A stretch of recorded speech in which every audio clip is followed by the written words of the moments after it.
नमस्कार साथियों, स्वागत है आप सभी का। मैं पंकज डोभाल। यदि आपने अभी तक हमारे चैनल को सब्सक्राइब नहीं किया तो प्लीज़ सब्सक्राइब कर लीजिएगा और बेल आइकन दबा लीजिएगा ताकि सबसे पहले वीडियो का नोटिफिकेशन सबसे पहले आपको मिल सके। दोस्तों, यदि आपने हमें इंस्टाग्राम पर भी फॉलो नहीं किया तो इंस्टाग्राम पर भी फॉलो कर लीजिएगा, जिसकी आईडी डिस्क्रिप्शन में दी हुई है। दोस्तों, इस वीडियो में हम देखेंगे कि दैनिक पाठ योजना किस प्रकार से बनाएं। काफ़ी साथियों के कमेंट आ रहे थे कि सर विषय इतिहास के अंतर्गत दैनिक पाठ योजना किस प्रकार से बनाएं, वीडियो बनाकर बताइए। तो अगर आप चाहते हो तो सामाजिक विज्ञान के अंतर्गत भी ये टॉपिक ले सकते हो। पाठ्य प्रकरण है हमारा मौर्य वंश। सबसे पहले आपको क्या करना है, एक कॉलेज से डायरी मिलती है, डेली लेसन प्लान डायरी। उसके अंतर्गत फर्स्ट नंबर पे फॉर्मेट दिया होता है दैनिक पाठ योजना का, तो उसके अनुसार आपको दैनिक पाठ योजना बनानी है। सबसे पहले आपको दिनांक लिखना है, उसके बाद कक्षा, उसके बाद कालांश, विद्यालय का नाम, समय, संबंध इकाई, विषय इतिहास, पाठ्य क्रमांक, पाठ्य प्रकरण। पाठ्य प्रकरण है मौर्य वंश। उद्देश्य अपेक्षित व्यवहारगत परिवर्तन। ज्ञानात्मक, विद्यार्थी मौर्य वंश के बारे में प्रत्यय विज्ञान कर सकेंगे। विद्यार्थी मौर्य वंश के बारे में प्रत्यय स्मरण कर सकेंगे। अवबोध, विद्यार्थी मौर्य वंश के बारे में व्याख्या कर सकेंगे। विद्यार्थी मौर्य वंश की तुलना अन्य वंशों से कर सकेंगे। ज्ञानोपयोग, विद्यार्थी मौर्य वंश सीखे हुए ज्ञान को अन्य परिस्थितियों में रख सकेंगे। विद्यार्थी मौर्य वंश से संबंधित सीखे हुए ज्ञान का स्थानांतरण कर सकेंगे। कौशल, विद्यार्थी मौर्य वंश से संबंधित चार्ट बना सकेंगे। विद्यार्थी मौर्य वंश का चित्र बना सकेंगे।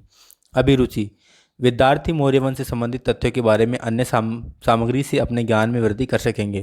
विद्यार्थी मौर्य वंश के बारे में विचार विमर्श कर सकेंगे। अभिवृत्ति, विद्यार्थी मौर्य वंश से संबंधित ज्ञान को अन्य विद्यार्थियों के साथ साझा कर सकेंगे। सहायक सामग्री में लेना चौक, रंगीन चौक, डस्टर, लपेट फलक, संकेतक आदि। शिक्षण विधि, प्रविधि, पूर्व ज्ञान, विद्यार्थी मौर्य वंश के बारे में सामान्य जानकारी रखते हैं। प्रस्तावना प्रश्न, प्रस्तावना प्रश्न में 4 से 5 प्रश्न करने हैं, जिसके अंदर आपका जो टॉपिक है वो निकालना होता है। क्रम संख्या, छात्र अध्यापक क्रिया, विद्यार्थी क्रिया। शिकागो धर्म सम्मेलन में विवेकानंद जी ने किस देश को संबोधित किया? भारत देश को।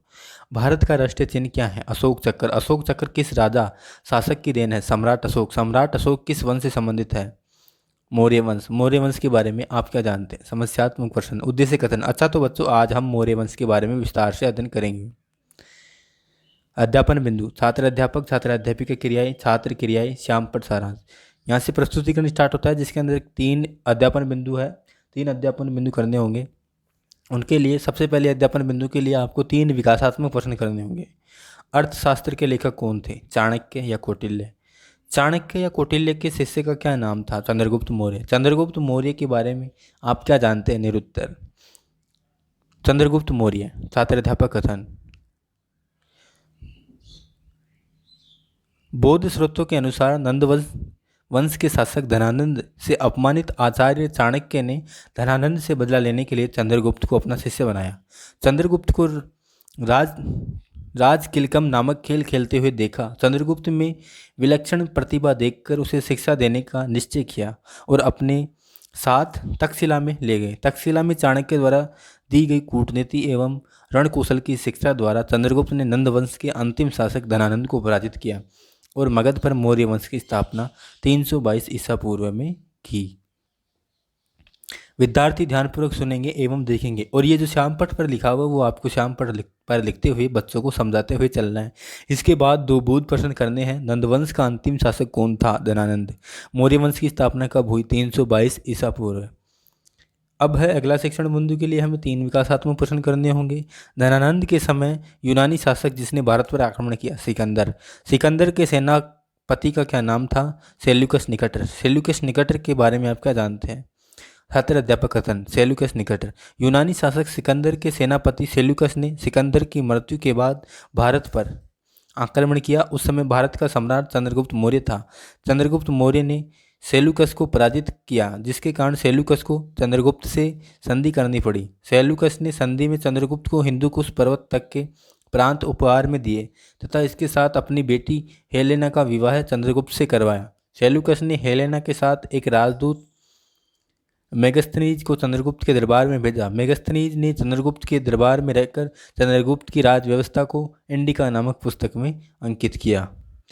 विद्यार्थी ध्यानपूर्वक सुनेंगे एवं देखेंगे, और ये जो श्यामपट्ट पर लिखा हुआ लिखते हुए बच्चों को समझाना है। इसके बाद 2 बोध प्रश्न करने होंगे। सेल्यूकस की बेटी का क्या नाम था? हेलेना। मेगस्थनीज की पुस्तक का क्या नाम था? इंडिका। अब अगला शिक्षण बिंदु के लिए भी हमें 3 विकासात्मक प्रश्न करने होंगे। चंद्रगुप्त के बेटे का क्या नाम था? बिंदुसार। बिंदुसार के बेटों का क्या नाम था? सुखसीम, अशोक। अशोक के बारे में आप क्या जानते हो? निरुत्तर। छात्र अध्यापक कथन। सम्राट अशोक। अशोक अपने रणकौशल और अपनी साम्राज्य विस्तार की नीति की भावना से सम्राट अशोक के नाम से जाना गया। अशोक के समय कलिंग राज्य स्वतंत्र हो गया था। अशोक ने विद्रोह के भय के कारण कलिंग पर आक्रमण किया और कलिंग राज्य को अपने राज्य में शामिल किया। इस नरसंहार को देखकर अशोक का हृदय परिवर्तन हुआ और उसने शांति की खोज में दम सिद्धांत का प्रतिपादन किया। दम सिद्धांत के प्रचार प्रसार के लिए उसने अपने पुत्र महेंद्र और पुत्री मित्रा को श्रीलंका भेजा। विद्यार्थी ध्यानपूर्वक सुनेंगे एवं देखेंगे। और उसकी बेटी का नाम संघमित्रा था।